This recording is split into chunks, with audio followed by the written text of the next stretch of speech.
Welcome to another episode of Defending the Line. I'm Christy Shepard, and this is my weekly podcast to share the story of what happened in the murder of my cousin Debbie Carter in our small Oklahoma town, and how finding out that the men convicted of that crime were innocent, and how that turned into a quest for truth and accountability. In the last episode, I mentioned that it took 5 years to arrest and charge Ron Williamson and Dennis Fritz for the murder of my cousin Debbie Carter. And I want to talk a little bit more about the details of what we were told during the original investigation. So throughout those 5 years, it seemed like the information just kind of trickled in. And it was apparent to everyone who had done this to Debbie. It was this known thing around town that everyone suspected Ron Williamson, and he just fit, because whoever had done this had spent a lot of time there. The scene seemed deranged and angry and rageful. And I'd mentioned this, this helter-skelter type scene in Debbie's apartment, where on the wall was written Jim Smith next to die.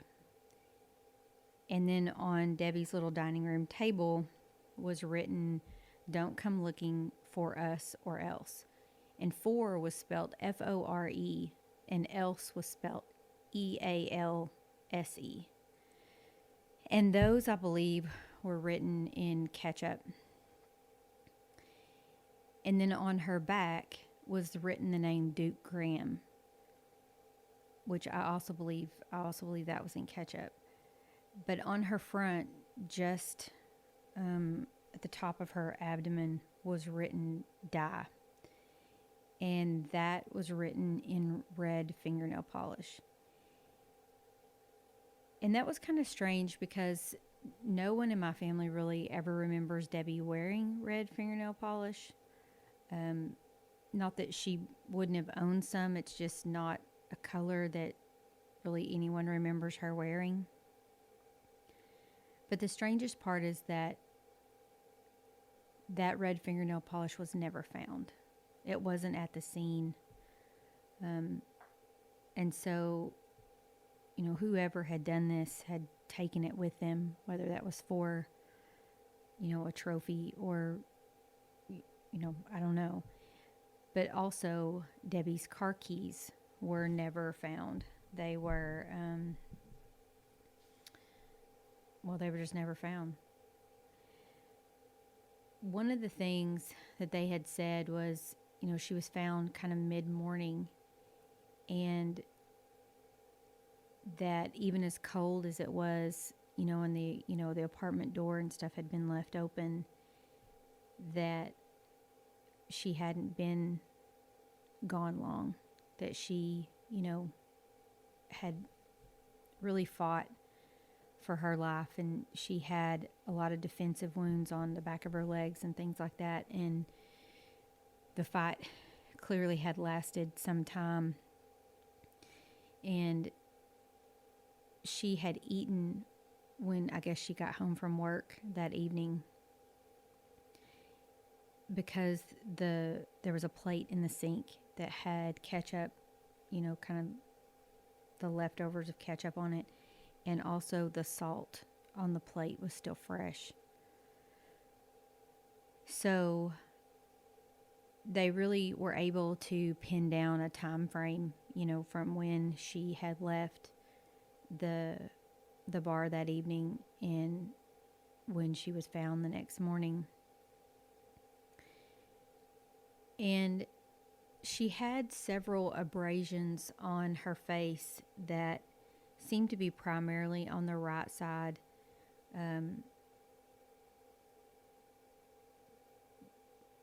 that were almost kind of like a cut. And then, of course, she had been strangled. And it was also listed as a cause of death that, there was asphyxiation, primarily due to there was a washcloth that had been shoved in her mouth. She had been raped, and she had also been anally raped with a ketchup bottle that later during the autopsy, the cap was found inside her body. They were able to collect a lot of hairs, head hairs, pubic hair, semen, but there were no fingerprints found. There was one smudge print that was on her inner thigh, but that was never, it was too, I guess, damaged or whatever to be able to identify. And even later on with other experts and stuff, that has never been able to get anything out of that. But, well, there was one fingerprint found, and it was from the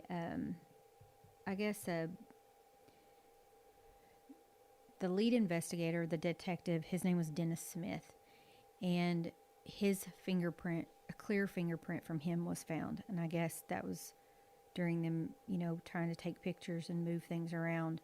So clearly they weren't wearing gloves or anything. And again, everything was torn up.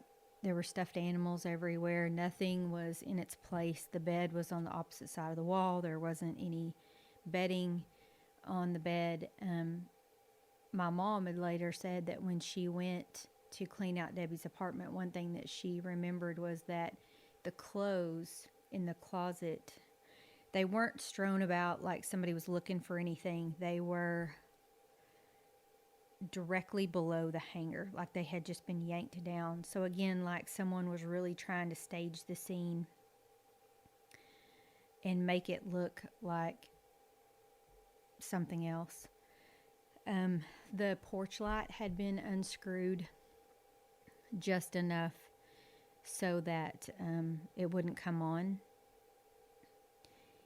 And that was noted also by her neighbor. Again, she'd only lived there for a little bit, but a neighbor had said that he'd really kind of been annoyed since she'd moved in because she had this porch light on that shined in his bedroom. And she left it on all night long. And it kind of bothered him. And he just kind of had remembered that night that, oh, it wasn't on. So again, she left it on all the time. And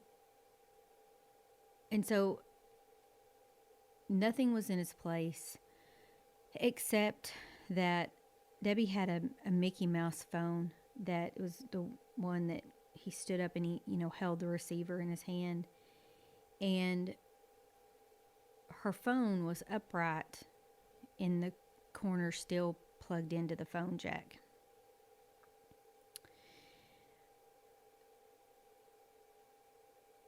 So who were this, who was this Duke Graham and Jim Smith?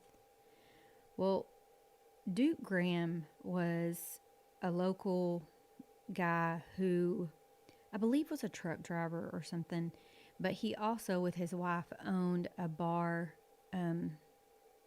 in town called the Broadway Bar, which was kind of just a bar and a pool hall. It's literally like this square building made out of cinder blocks.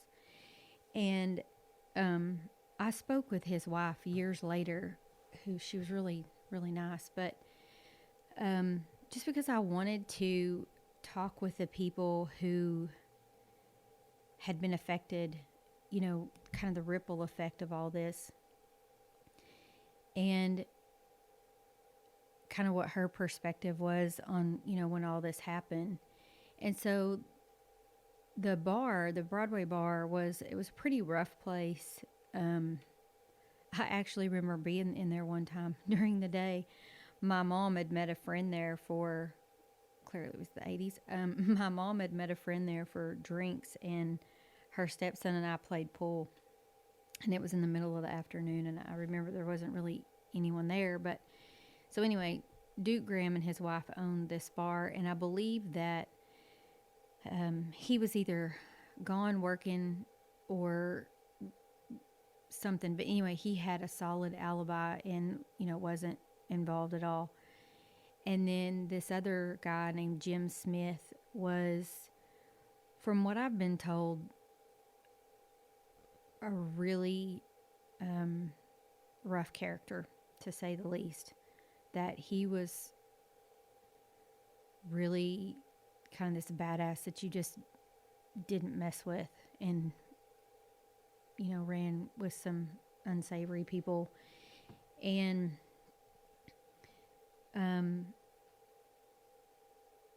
he was, I believe, in jail at the time of Debbie's murder, so he also had a very solid alibi. And later I believe he died in a house fire or something. But anyway, so these guys, that their names were written, in her apartment, no one really could make a connection between Debbie and these men. And, why would their names be there? Was somebody trying to frame them? Was it, nobody really, there wasn't a connection to them and what had happened. But also there had been a phone call that Debbie made during all of this time. And she had, when she'd gotten off that night and gone home, it was apparent that she'd gone home, and that her jeans, and back then everyone kind of wore starched, boots and jeans and things like that. And she had looked like she had taken off her jeans and draped them over the back of the chair there in the dining room. And she ate. And I remember my Aunt Peppy saying, I know exactly what she ate. She said she loved hash browns. And Peppy had bought her this little Fry Daddy thing. And she said, I just know that's what she did. She went home and made her some hash browns, and, after she got off. And so it looked as though, she went home and was kind of settling in for the evening or whatever. And at some point, she made a phone call to a friend of hers named Gina. And she asked Gina to come and get her, that someone was there and that she was uncomfortable, and would she come get her. And Gina said, absolutely, she'd be on her way. And before her friend could, get her coat on and head out the door, Debbie called back and told Gina, it's okay. You don't have to come over, but check on me in the morning and make sure that I'm up for work. So again, here was another person that had really, her friend Gina had really had to live with this for the rest of her life. And all the what ifs that go with that. So who would have been there that she would have called? Who would have let her call the first time? Much less to call back. But the man, I want to talk a little bit about the man that was investigating, or primarily in charge of the investigation in Debbie's case. He was a detective by the name of Dennis Smith. And I think partly when something like this happens to your family, the only thing that you have to hang on to is what the police or, whoever tell you, because that's all you have. And you have no reason to believe that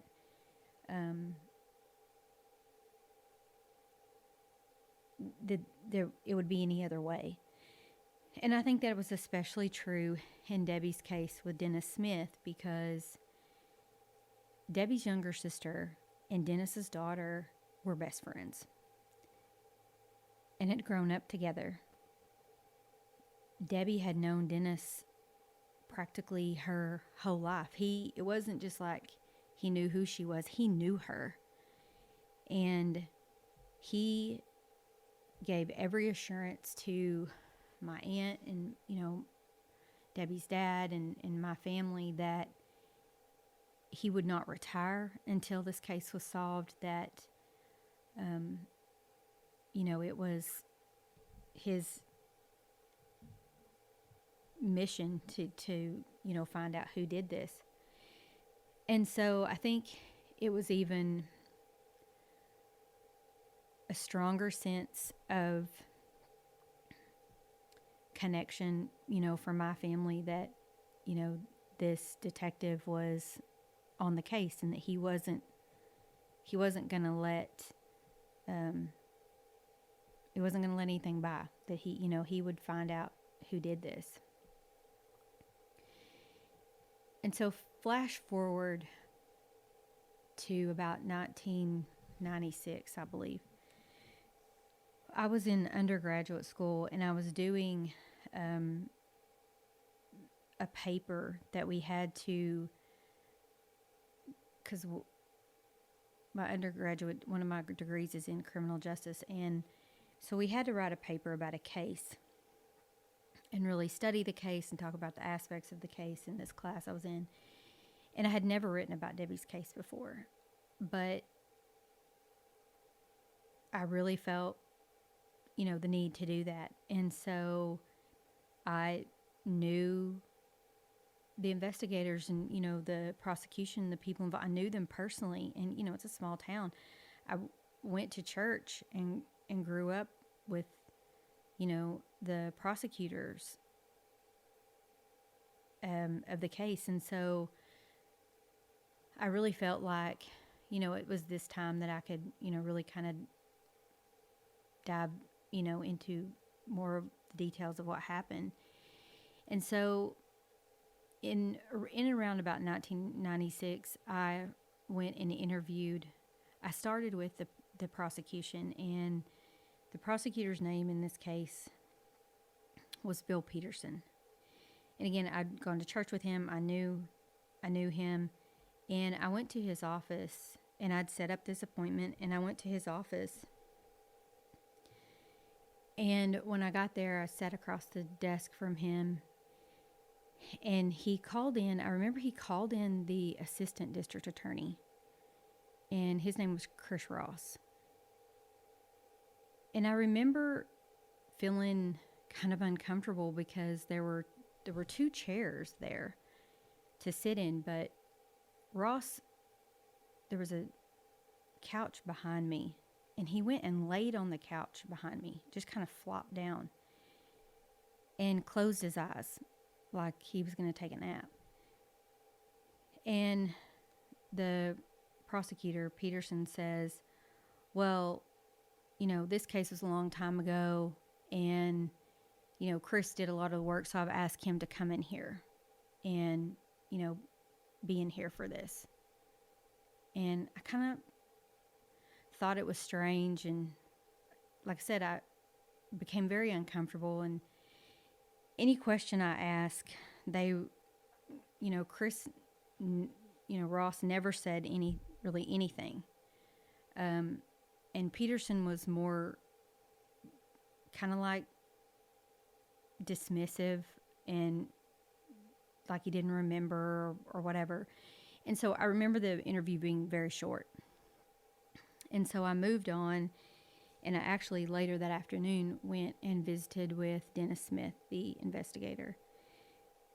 And we started out sitting by his swimming pool outside because it was, a warmer day.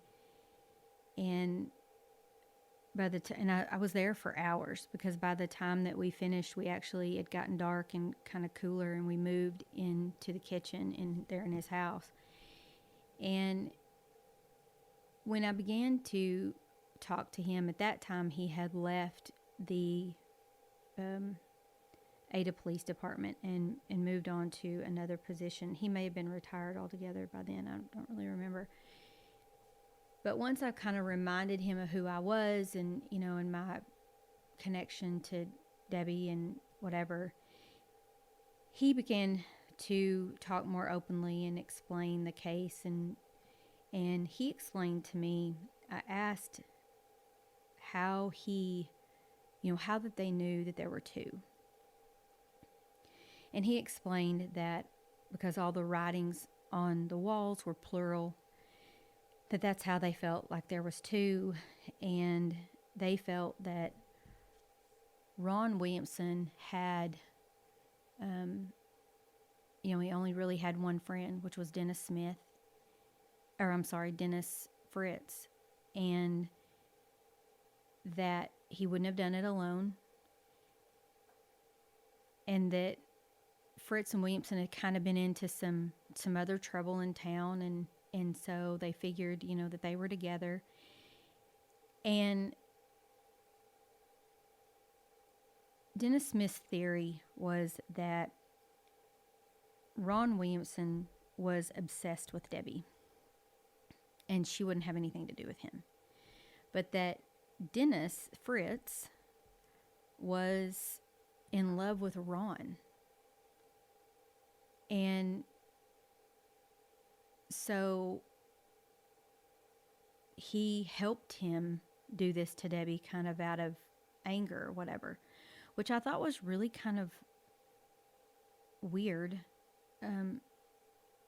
It wasn't totally outside the ballpark, I didn't think, but that's just something that had never been brought up before. And when we moved into the dining room later, when we were talking, he turned around and took out a notebook there before I left, just right there in his dining room, took out a notebook and opened it up and gave me an evidence list, which I'd never really seen anything, like that in her case before. And I thought it was kind of strange that it was just right there in his house. And so it always kind of made me wonder, like, what else he might have had. But it was a list of all the people that they had taken, hair samples and saliva samples from. And I guess in trying to match up the hair and stuff. So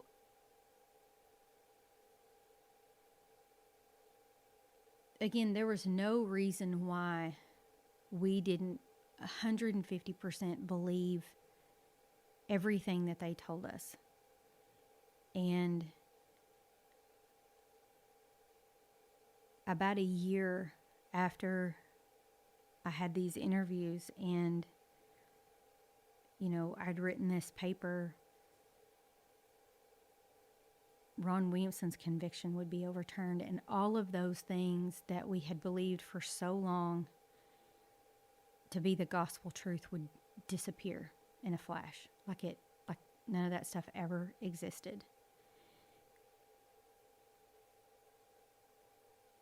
And so looking back, you think of all of the little things that didn't fit right, or they were just kind of explained away, or really just not even addressed at all.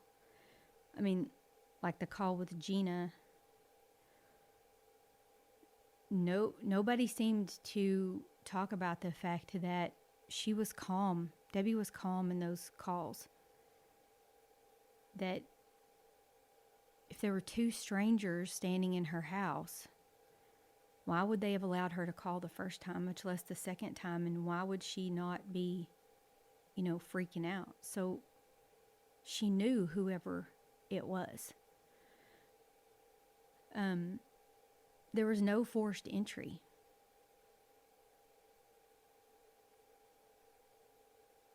Because the glass is broken to the outside, not to the inside. So, maybe somebody got shoved up against the glass or whatever that broke it out to the outside. But one of the strangest things that came about was a phone call that all of my family remembers. It was talked about so this was not just something, like everybody remembers being told about this phone call, but it was never addressed and no one ever talked about it again after the, initial being told about it. And the morning that Debbie's body was found, right about 8 o'clock in the morning, there was a call to Criswell Funeral Home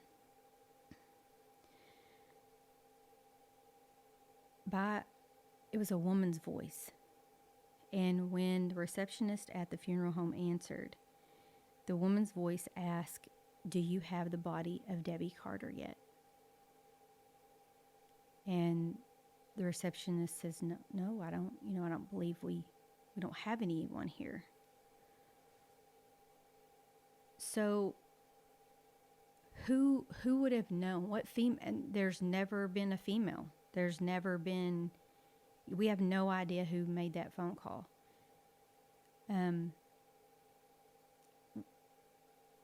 Who would have known that Debbie was gone at 8 o'clock in the morning? Why would they have called? Did they call to, kind of let someone know that she was there? Or were they just, we have no idea. And that was there's never been anything ever discussed about that again.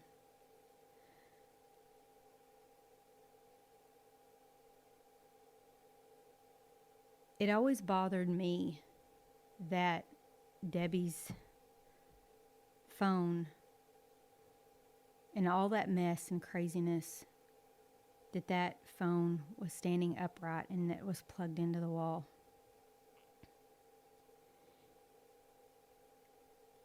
And we'll talk more about the phone bill and some other calls that were made.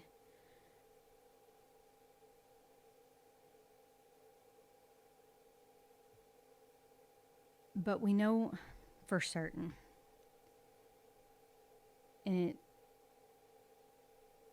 it was Debbie's dad who had said this, that if only that damn mouse could talk. Because of all that had happened there and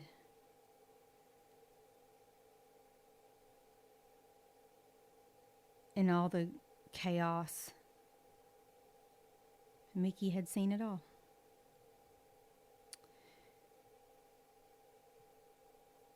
So in the next episode, we'll continue to talk about the original investigation into Debbie's case and leading, up to the arrest of Ron Weems and Dennis Fritz.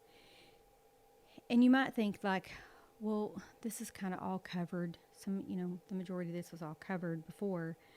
But I really feel like it's important to give you more of the details that have never been talked about,